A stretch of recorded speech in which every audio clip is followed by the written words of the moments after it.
নিঃস্ব অবস্থায় কি দোয়া করতে পারেন একজন মানুষ, এই দোয়াটা শিখে নেন, ইনশাআল্লাহ আপনার জীবনের সমস্ত সংকট কেটে যাবে ইনশাআল্লাহ। আমি নিজেও ওই দোয়াটা বেশি বেশি করার চেষ্টা করি। দোয়াটা হচ্ছে, মুসা আলাইহিস সালাম একটা গাছের নিচে হেলান দিয়ে বসলেন, বসে দেখলেন দুইজন মেয়ে দাঁড়িয়ে আছে দূরে, পানি নিতে পারছে না, লোকজন পানি নিয়ে যাচ্ছে, ওরা দাঁড়িয়ে আছে বেচারি। মুসা আলাইহিস সালাম গিয়ে বললেন, কি সমস্যা আপনাদের? এটা নিয়ে আপনারা আবার মেয়েদের সাথে কথা বলার চেষ্টা করেন, ঠিক আছে? তো মাহারাম গায়রা মাহারাম মেনে চলে।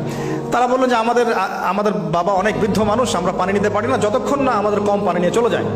মুসা আলাইহিস সালাম তো একটু বললাম না, ফিজিক্যালি খুব স্ট্রং ছিলেন, থাকে না বডি বিল্ডার, সামনে গিয়ে কথা বলে সরো পানি দিতে দাও, তখন মানুষ একটু মূল্যায়ন করে না। তো মুসা আলাইহিস সালাম এভাবে পানি নিয়ে দিলেন এবং বাছুরদেরকে পানি পান করালেন, করিয়ে গাছের নিচে এসে বসে আছেন।